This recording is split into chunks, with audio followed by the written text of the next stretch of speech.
Hello and welcome to the Point Blank Show. My name is Abhishek. My guest today is Johan Norberg, a writer and a documentary filmmaker. He's known for challenging pessimism about the world and making the case that in many ways humanity has made extraordinary progress. His latest book, Peak Human: What We Can Learn from the Rise and Fall of Golden Ages, takes us across 7 civilizations. What makes societies flourish and why do they decline? Johan moves effortlessly from Thucydides, Socrates, Aristotle, as well as Blackadder, Monty Python, and Pulp Fiction. And the book is written in a style that is very accessible to anybody who doesn't have a background in history like me, for instance. Thank you so much, Johan, for joining in. Thanks for the invitation and thanks for the high praise of the book. I do appreciate it. Thank you very much. And let's start with your father. You write in the acknowledgement section that he regaled you with stories from ancient civilizations. I learned that he's also was formerly the archivist in Sweden. So tell us about growing up in that environment and how did that shape you in the beginning? That's right. I come from a family of parents interested in learning and scholarship. So my mother was a teacher and my father a historian and an archivist.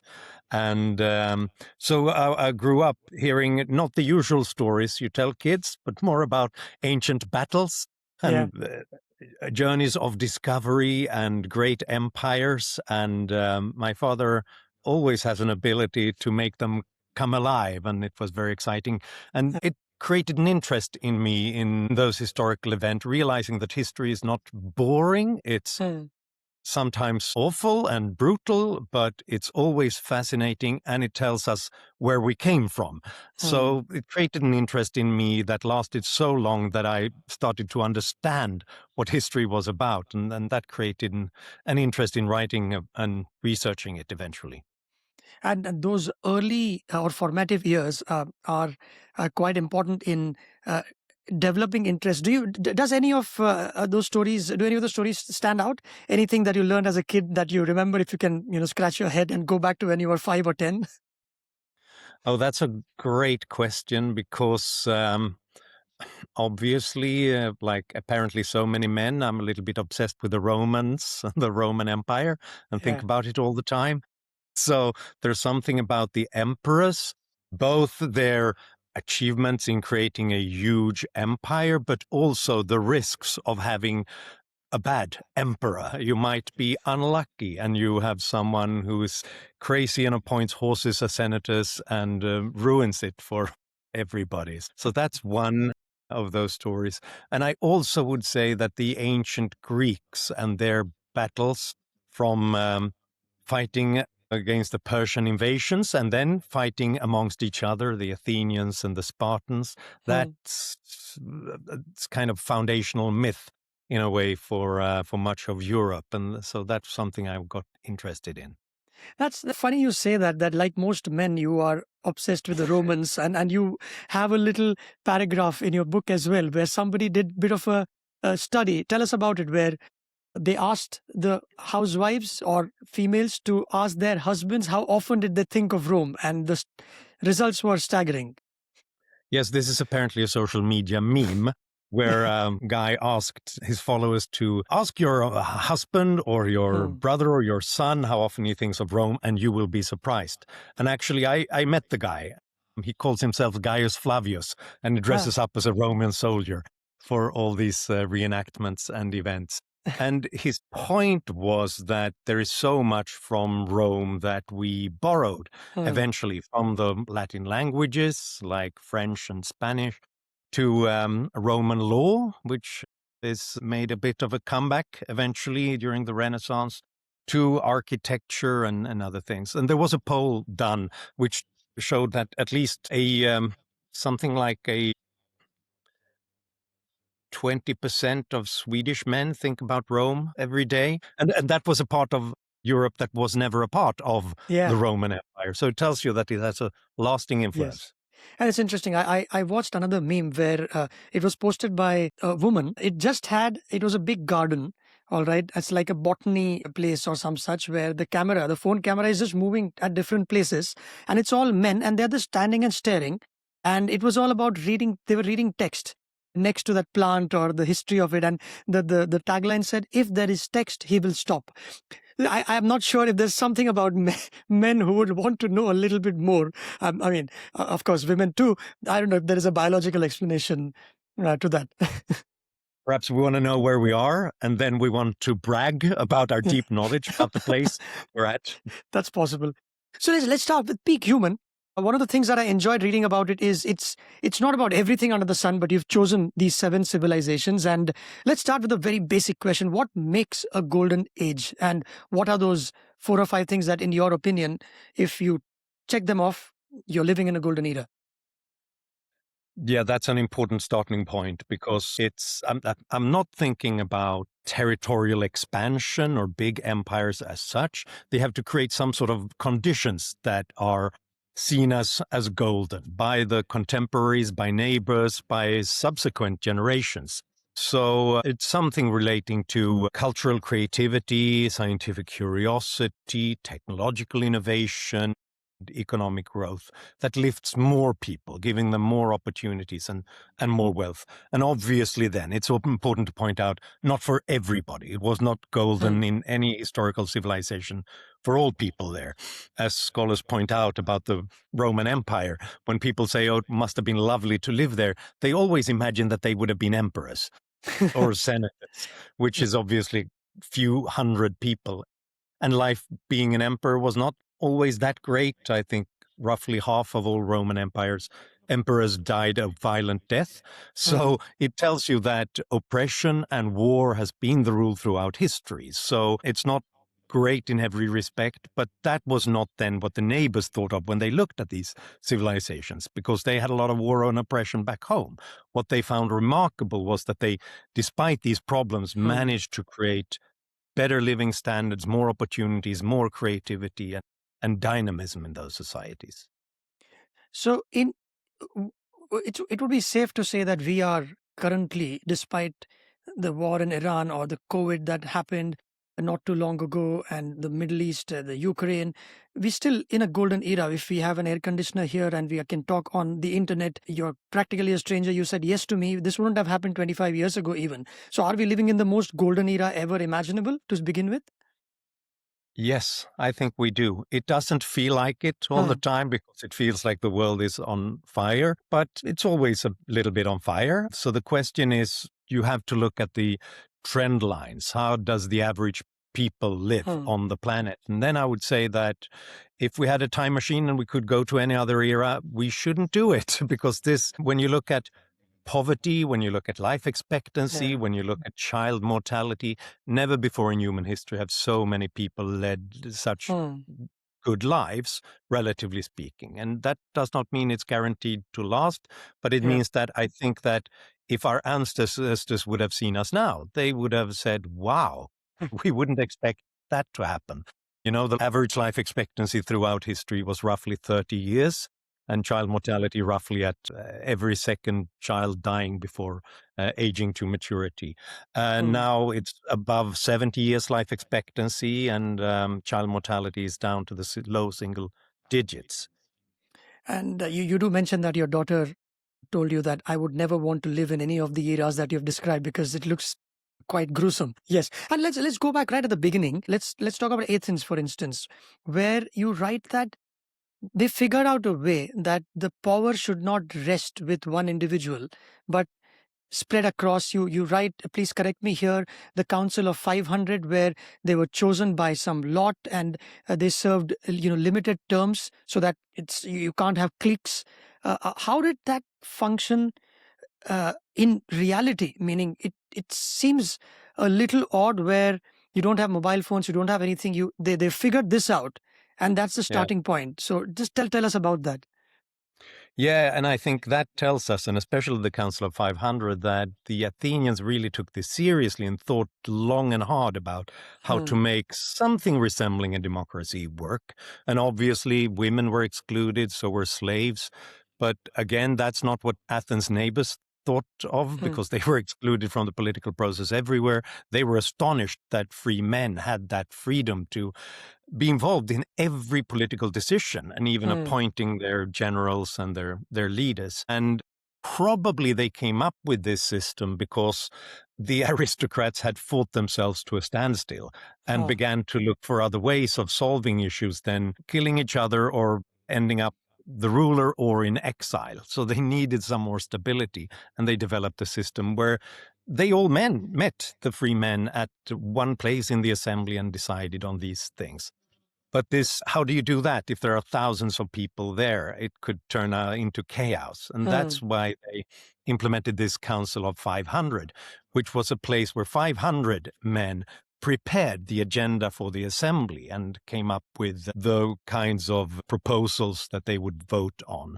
And members of this council was selected by lot. So it was a Hmm. lottery. So Yeah. anybody could end up there, which forced them to be a little bit literate and think Yeah. about the political issues of the day. And they only served for a year, which meant that next year another 500 people were there. And that meant that power was really decentralized in this kind of system. And it seemed very unique and strange for most people, but it lasted for more than 100 years.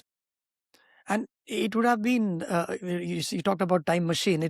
It would be interesting to get into the heads of those people who were for the first time told that you could think for yourself and that you don't have to worry about what one tyrant up there might do. So that itself must have been path breaking at the time.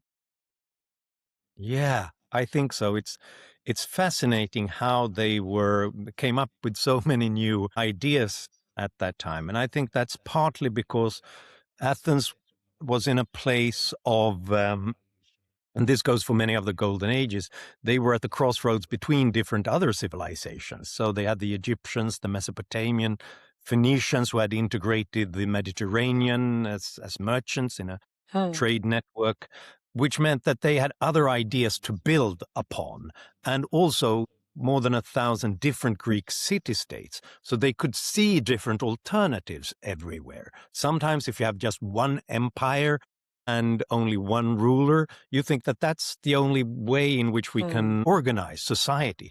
But if you see all those alternatives, all those different experiments in governing, then you become a little bit more creative. As Plato put it, the great philosopher, Greece was like a supermarket of constitutions. You saw so many different alternatives so that it set your mind spinning. But even that would require openness in the head as well, right? Today, I'll give you a very trivial example. I live in Mumbai and we have different buildings. If kids of a certain building want to play elsewhere in another building next to the ground, the security guard would say you would need at least one person from that building so that others can play. There are even in such small places you've got these demarcations where back in the day, you're right, that Romans were more than happy to ditch their own ideas and embrace the ones that immigrants, let's say, brought in. Which what explains that openness? Or was it a no-brainer at the time, or was it a last resort? Because even today, people are not by default giving or would want to change their opinion. It's very difficult to change one's mind if you're set on something, and there they welcomed it. So how did that happen?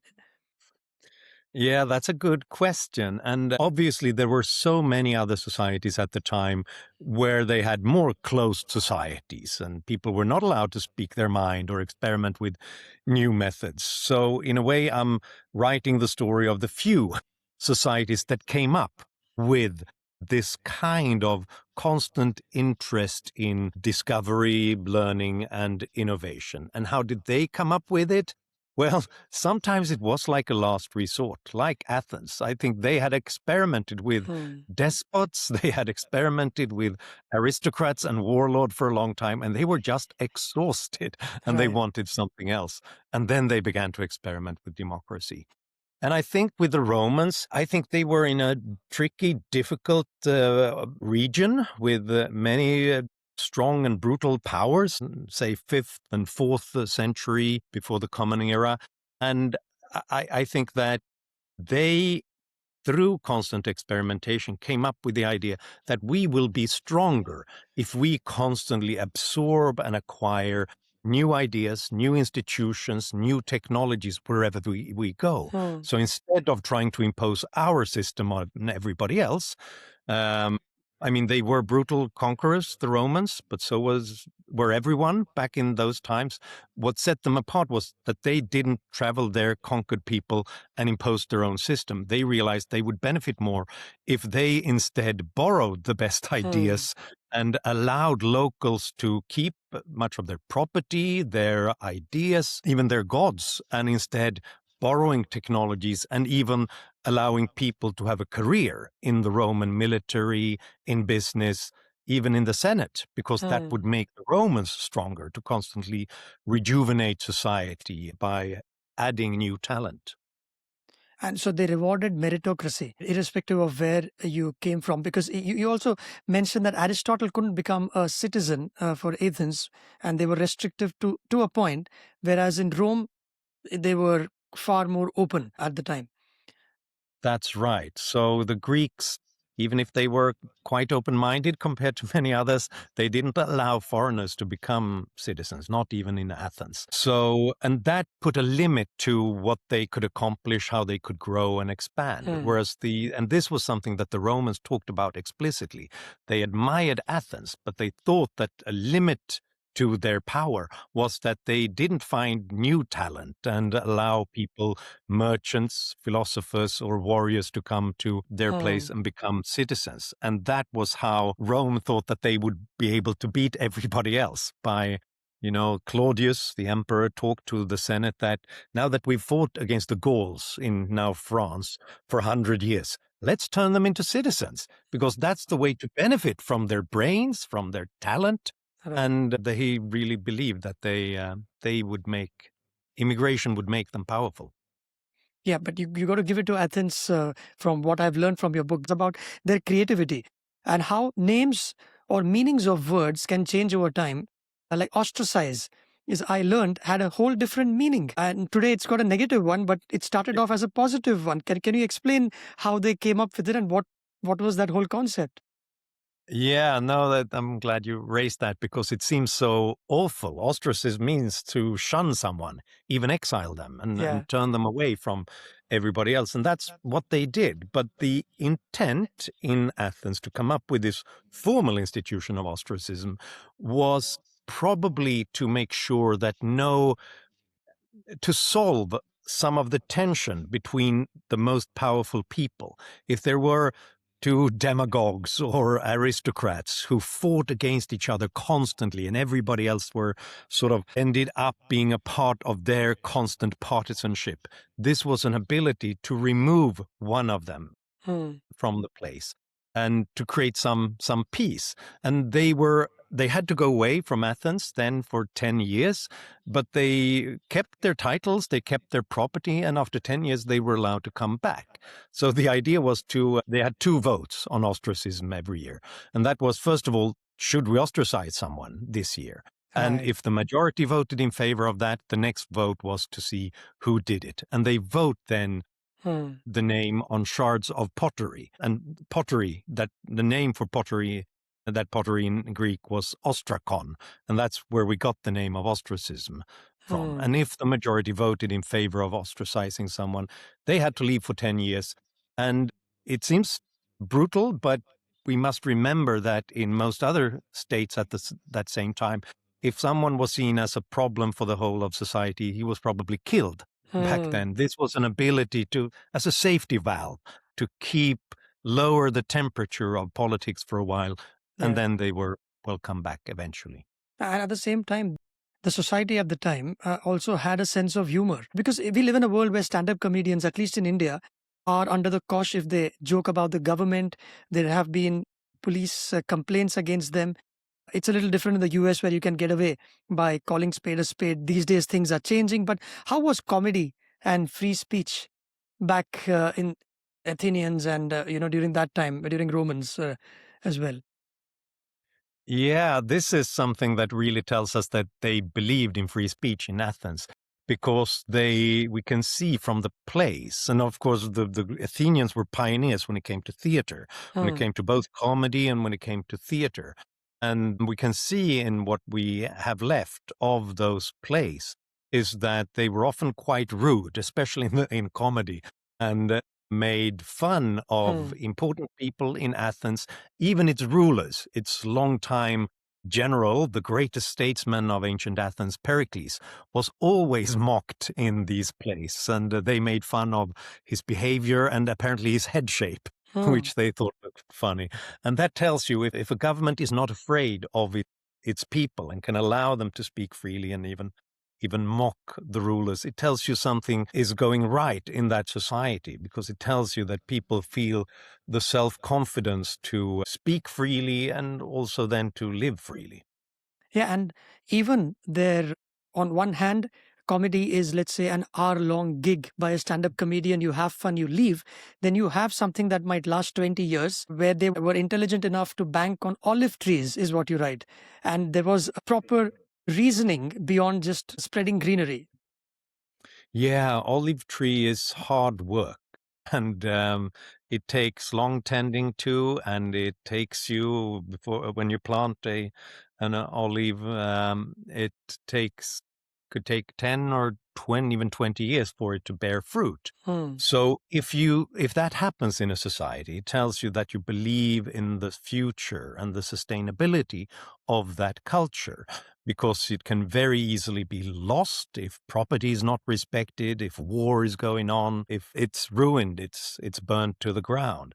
So when you do, as they did in Athens, create a huge olive industry, it tells you that there is stability there and there's belief in the future. And this is, in fact, why we still talk about extending an olive branch. That's a symbol of peace. Hmm. And the United Nations and others use olive branches as a symbol of peace. That's because these olive growers, they really wanted safety, stability, and peace for society, and wanted negotiation rather than war, because Hmm. they knew that their long-term prospects would be ruined if there was a military conflict. Amazing. And because some people would come up with these ideas and they would actually go on to implement it. I can't imagine how difficult it would be for the first person or the first 100 guys who would do this. And to that point, you also talk about innovation, where one was openness to accept new ideas. Can you give a couple of examples where any of these eras where they said, all right, we should ditch the way that we were doing previously and try to do something different so that we can progress. And the iPhone was one example in 2007, and now we've got AI. But back in the day, what were those pivotal moments and how did they go about it? Yeah, trade is one of them. You work long and hard to try to grow some crops to feed yourself, but in some places, like Athens, you didn't have great soil for crop production. And the same goes for the Dutch Republic. I mean, the Dutch Republic in the 16th, 17th century, northwestern Europe, now the Netherlands, they didn't even have land on which to stand. Right. So it was difficult to farm anything. And that forced them to be creative. It forced them to be innovative, and it forced them to instead think, is there anything else we can grow or produce? And then instead try to take to the seas, to the oceans, and then find a way to exchange what we produce for the crops of other Hmm. societies. And Athens did that by then coming up with, okay, let's grow olive trees and vineyards, so great wine and oil could be produced, and instead they exchanged that for crops from the Black Sea area. In the Dutch Republic, they did that with the Baltic area and especially Poland, and that forced them, the Dutch, then to think of what can we do instead. So they began to experiment with artisanship, with textiles, with new technologies like financial innovation. And oftentimes that was something you borrowed from other places. You you had to learn from others. So, for example, the Abbasid Caliphate, the big Muslim Arab civilization in the 8th, 9th, 10th century, they became so powerful because they said, and much unlike many of the other states in that region today, that we have to be tolerant to other ideas. We have to learn. So they extended invitations to Indian scholars and mathematicians to come to Baghdad and to tell them what they've seen, what they had learned, and then translate their works in order to build something new. So borrowing the numerical system, for Hmm. example, and translating Greek works from Aristotle and others. And on top of that, building their own creativity and coming up with new technologies that no one had ever seen before. Yeah, you write about Al Mansur, if I'm pronouncing his name correctly, where he sponsored even translations of Sanskrit scientific texts, and you had medical encyclopedia. I mean, 5 volume medical encyclopedia is what somebody wrote, Sina or Sina at the Yes. time. And there was one doctor, was he, who described pulmonary circulation during the Islam golden era that you talk about. So it's like a few bright spots, but they were encouraged to do their thing.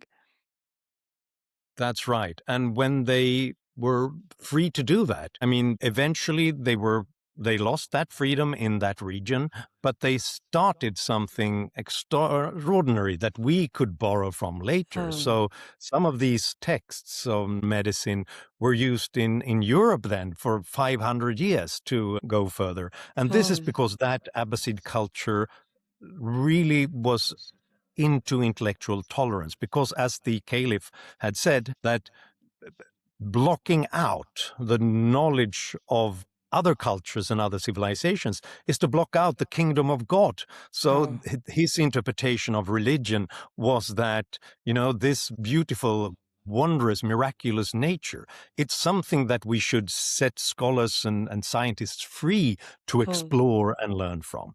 And when you do that, when you allow then everybody from the Indian culture to Christian culture to Jewish culture to meet in Muslim Baghdad, they could then be more brilliant together because they could Hmm. compare notes, they learned from each other, and on top of that, they could build the greatest civilization on the planet.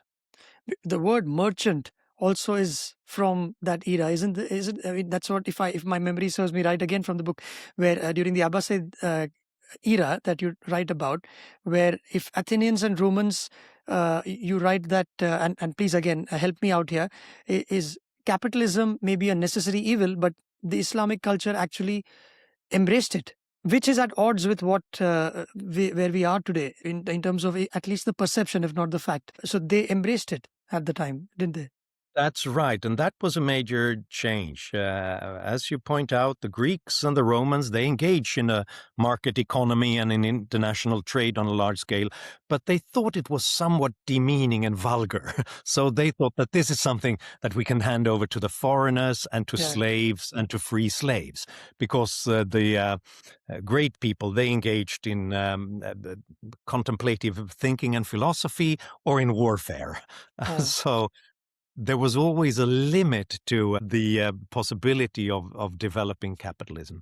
But in the Abbasid culture in the 8th, 9th, 10th century, there was a remarkable perspective on merchants, saying that it's not just something that we need, but it's a good thing. It's something that we cherish and treasure. And I think that's partly because of the traditions of the being a part of the Silk Road hmm. and all these long trade networks and exchanging silks for horses, for incense. There had always been trade going on, and many of these societies had been built on trade, and Prophet Muhammad famously was a merchant himself. So it was easy to say that does not just create wealth, but it's a good Hmm. thing. It's something that we should celebrate. And in that case, you can build even more trade and prosperity on top of that. And what pushed them to do this? I quote from your book. You say that it simply never occurs to most people to innovate. Something must inspire them to do so. Nothing that they like seeing other people around them doing it and thriving as a result. Unquote. So it's, you are a product of your environment, which is a cliche today. But is that what was the case across throughout all these civilizations? Yes, this is a question I think about all the time. Why is it so incredibly difficult to start being innovative? And one reason seems to be that if we have come up with a way of living and producing, then we stick to it. Hmm. We think that, oh, now we're done. Let's stick to this. And especially historically, we've lived such poor life, close to subsistence level. In that case, innovation can be risky and dangerous, because if you are barely able to produce enough food to sustain your family and your society, you don't want any troublemaker to come there and say, look, I've found this new strain of rice over here. Let's test that, or a new irrigation system over here. Because if it fails, and innovations often fail, it means starvation. So this is one reason why entrepreneurs, innovators have often been, well, ostracized in historical societies. So sometimes it takes the fact that you've managed to produce a little bit more than subsistence, have a tiny surplus, in order to begin to experiment with, well, a division of labor, so that you have other professions than just staying in farming, but also to innovate and produce something new. But that's difficult if you haven't started innovating. So it's kind of it's difficult. How do you get out of this, traditional Malthusian trap, whereby we just cannot expand? And I think one thing that helps more than anything else is just to see other innovative individuals around you, seeing eccentric people who test something new and get away with it, and sometimes become rich based on it. That's something that helps you to be inspired yourself and do it again. And if you don't have that back home, noticing someone in other societies doing it is useful. And this is one reason why trade and merchants are often they break down orthodoxies in society, because they see that people do things differently somewhere else. You talked about eccentric people, one who would innovate, and then you would also have the philosophers who might have been considered eccentric at the time. Can you briefly describe your experience of researching over the years of Plato, Aristotle, Socrates? How were they different? What was their style? And how do their thoughts influence us even today? Yes, it must be the most astonishing teacher-pupil relationship in history. At least I can't think of anything greater than that. So we have Socrates, who is the teacher of Plato, who is the teacher of Aristotle, who also happens to be the teacher of Alexander the great conqueror, but that's another story. But this subsequent relationship, I think, tells us how innovation often happens. Because they came up with very different theories and ideas, but they were inspired by their teachers, seeing that you can think differently. And what Socrates did when he started off this great trend in ancient Athens was that he asked questions. He didn't have a formal theory of how everything works, but he was curious about everything. And he walked around town pestering people with questions about what they meant with the words that they used, and what is good, what is bad, what is the good life. And obviously, some people thought that he was just bothering them and being a problem. But Plato got interested in trying to come up with the answers to those questions. If Socrates is the great inspiration of curiosity, and as he himself put it, if I'm wiser than others, it's only because I know what I don't know. And that's a great starting point, because then you have to learn. Plato tried to come up with answers to all these questions. And he did in a very formal way, in everything from what our knowledge is based upon, to ideas about what is good and what we should strive to enact, to how to build the perfect society. And in doing so, he came up with a very strict interpretation of all these things, from the world of ideas, which he thinks is almost a metaphysical and an almost religious construct, which teaches us basically how to find knowledge, the right concept for everything, and what's right and what's wrong, to building the perfect state, which in his assumption was very strict and even authoritarian. People should be forced to work in various professions. Traders should be separate. Merchants should be separate from everybody else, because they have dangerous ideas, because they've seen other things. And even the plays, even what the children play, should be strictly coordinated from the government. His pupil in his turn, so Aristotle, he was inspired by all of this, but as he famously put it, that we should cherish our teachers, but also the truth. And if they happen to be in conflict, we should prefer the truth. And Aristotle, I think, combined the curiosity of Socrates with the attempt to systematize that Plato Hmm. had. But he did in a more empirical fashion. Rather than sitting at his desk and trying to come up with the perfect ideas, he ventured out into nature and tried to find out how the world works, everything from plants to animals to what people actually sought in their lives and what made them happy or sad with their lives. And in that regard, I think that Aristotle became the first great systemic empirical thinker who used looking at nature, looking at the world as an attempt to break down orthodoxies and therefore an inspiration for many other later scholars. And later on in Rome and in the Abbasid culture, they always talked about Aristotle being the guiding light in helping us to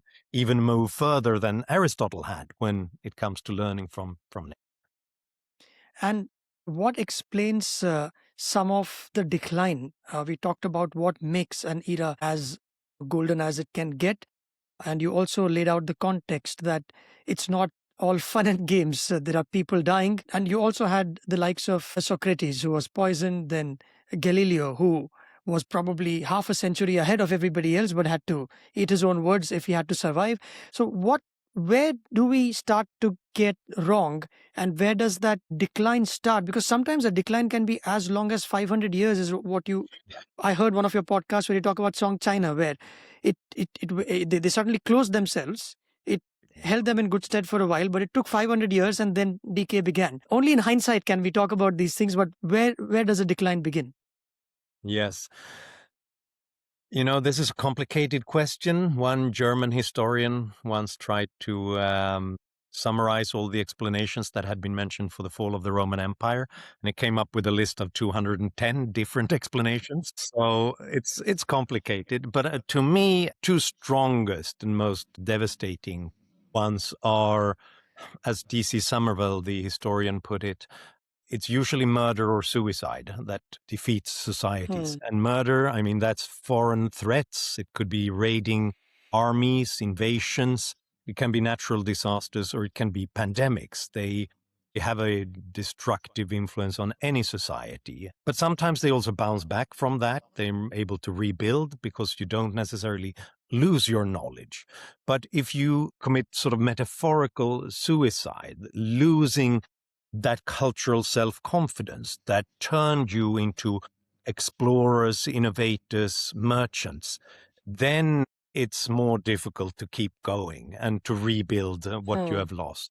And sometimes that happened in times of trouble, in times of war, in times of disasters. Societies turn more inwards. They become more worried about the world and stop listening to other scholars, stop sending out merchants to other places. And that unfortunately creates this self-fulfilling spiral of decline because you lose access to new ideas, to new methods and technologies.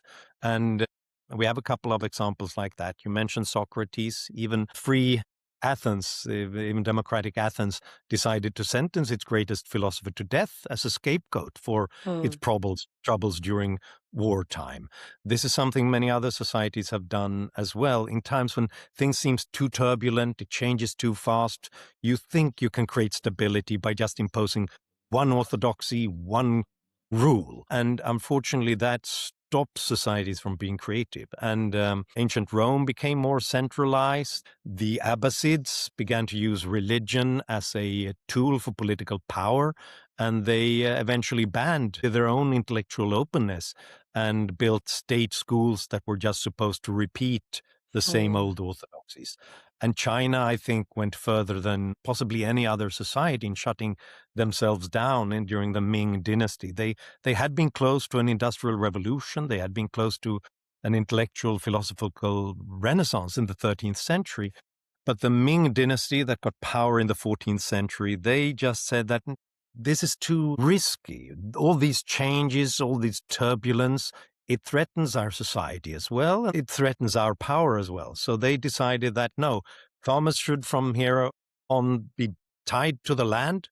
They shouldn't be allowed to experiment with new crops. And merchants shouldn't be sent out into the world. We should even ban international trade. And the greatest navy that the world had ever seen probably rotted in the harbor, and they burnt the maps so that people shouldn't repeat it. And that created stability. So they were able to keep their power, but it also created stagnation because they lost that spark of Yeah. curiosity and of innovation. And there's no coming back from that. So they got too comfortable then? Is that what happens with these in these moments?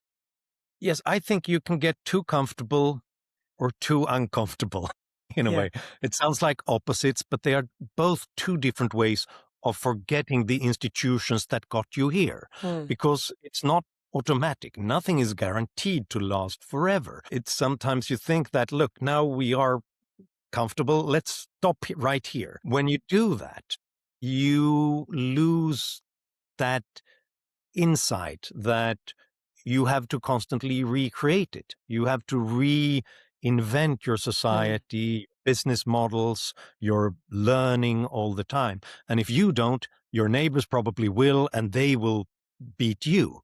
So being too comfortable is dangerous. It often leads to you living beyond your means as well, building unsustainable debts. Historically, often people debased their coinage and unleashed inflation and chaos in the economies.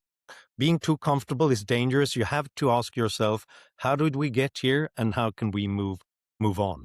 But sometimes you also become just too uncomfortable in times of panic, when people are too fearful of the world. And that often comes in times of pandemics, natural disasters, and war. We have this, I think it's sort of an historically part of our human nature. We just think, oh, let's just hand power to one big guy, one strong man who will protect us from all of this and point us all in the right direction. And unfortunately, they often point us in the wrong direction. And at least you lose that Yeah. new knowledge, new solutions that could have come from millions and millions of people thinking and innovating more freely.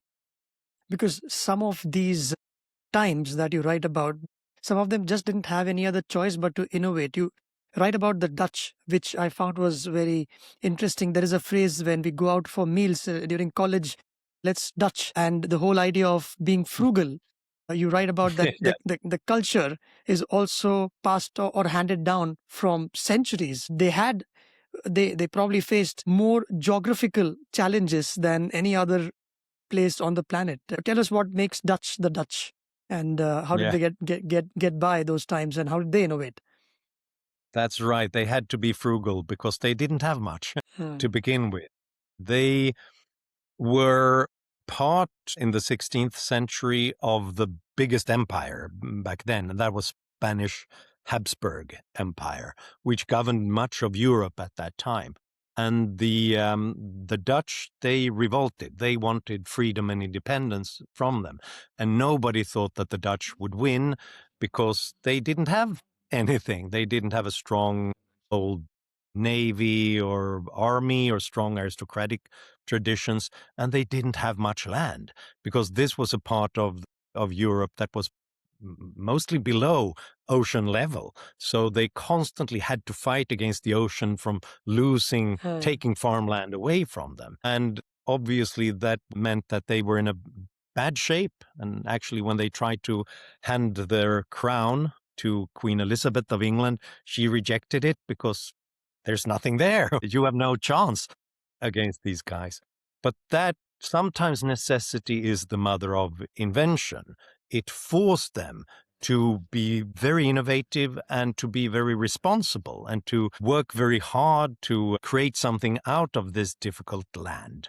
And it made them very entrepreneurial. So they became traders, working hard in coming up with new goods, the new artisan skills that could make them creative, and building the navy, the merchant navy that could take those goods and trade with others. So they basically became, despite having nothing, they became the richest country Europe because of that. And even after an 80-year war, Hmm. getting their independence from the Spanish. And the Spanish, on the other hand, they had everything. They had the biggest armies, they had the most wealth, they had American colonies from which they got silver and gold, so they could raise new armies all the time. And they even had a colony in the Far East and trade all the way over there. They had the Philippines, named after Prince and later King Philip. But that wealth didn't do them much good because it meant that they weren't innovative to the same extent. They weren't frugal. So Hmm. instead, they declared state bankruptcy 5 times. They Okay. ran out of all of the resources that they had. So it means that the mentality you have is often more important than the Hmm. resources you have at the start. And they were so formidable.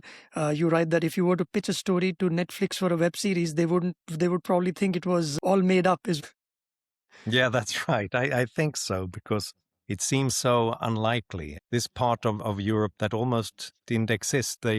As the old saying goes, God created the world, but the Dutch made their own land because they had to yeah. constantly remove the water and start building. Like, how do you? I'm curious to know these quotes that you have in the book, and you can throw them out at will. What's your process when you sit and write a book like this? How much do you rely on philosophers, historians, Shakespeare, or even pulp fiction, like I said in the beginning, because you've got a line for readers wondering, you've got something around, what was that line again, about medieval? Yeah, well, I hope this is not a family podcast then, because the expression is, if you're really angry with someone and gonna beat them, I'm gonna get medieval on your ass, Yes, which indeed. sounds a very stereotypical idea of what the Middle Ages were about. But I would say that the early Middle Ages, after the fall of West Rome, was very much like that. It was a very brutal and a very Hmm. poor moment when lots of learning was lost and people had to rediscover how to build, how to grow, how to trade again. So, Hmm. yes, what I do is that I read a lot and I read the best scholars who have spent their whole lives on investigating perhaps just one part of, say, trade in pottery in ancient Athens. Right. And I steal their best ideas and their best quotes, and I underline and I make notes of everything I learn from that and build an archive out of that, obviously crediting them Sure. in the Yeah. notes eventually. But it means that in my library, in all my books, I have already pointed out all the best bits that can be used later on. Does the subject give you as much a kick as it did when your dad was introducing that to you when you were a boy, small boy? Well, I would say it does. I'm never to be amazed and Hmm. fascinated by our ancestors and everything they've gone through, because it is, as my daughter put it, as you referred to earlier, whenever I study history, I go, wow, I wouldn't want to live there. And the fact that they have been able to get Hmm. through all such difficulties, troubles, all that oppression and poverty, and to build the civilization we have right now is just amazing. And to me, studying history and writing history is like talking to people of past generations who have time traveled Hmm. to our era and told us what they went through, what they tried to accomplish, what they got right, and what they got wrong. And if we don't listen to them, I think we lose a lot of valuable information that we can have use for. Are we throwing it all away, you think, as a historian, as an expert on the subject, the times that we are living in? We've got more trade barriers than we have had for a number of years. Bombs are going off all over the place.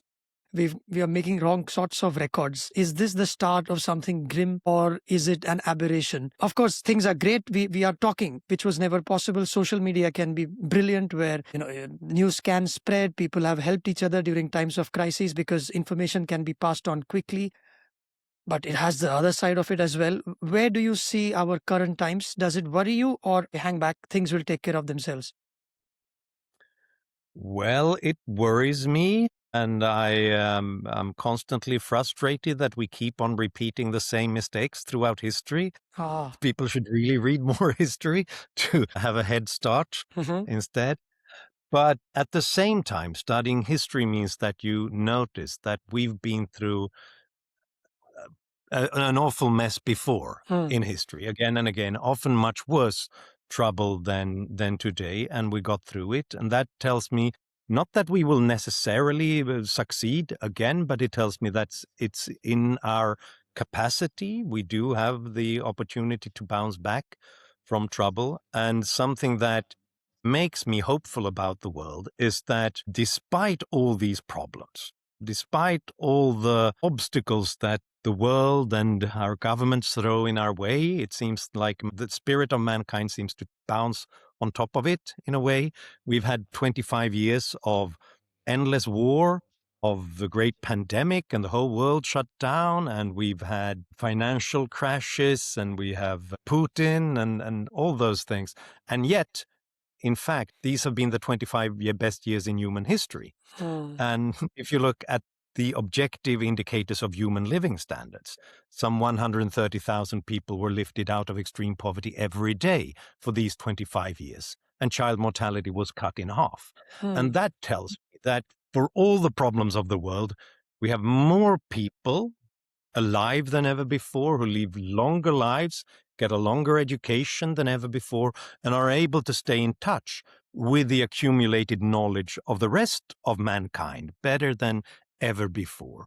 And as long as they have some freedom to adapt and improvise, trade and innovate, they will help us to innovate around all these problems again and again. They will constantly wake up in the morning saying, "Oh no, the world is in a mess. What can I do about it? How can I try Hmm. to come up with a way of tweaking business models, rerouting supplies and trade, coming up with new knowledge discoveries, new medical drugs that will help us to actually make awful times Hmm. into slightly better days than yesterday?" So it's too early to give up on mankind. That's my main message. Lovely. I think on that optimistic note, we will wrap this podcast up. Thank you so much, John, for your time, and many, many congratulations on Peak Human, which I think The Economist has named it among the best books of the year in 2025. And the Financial Times also had some great things to say about it, among other accolades that you've received. Congratulations. I really enjoyed reading the book.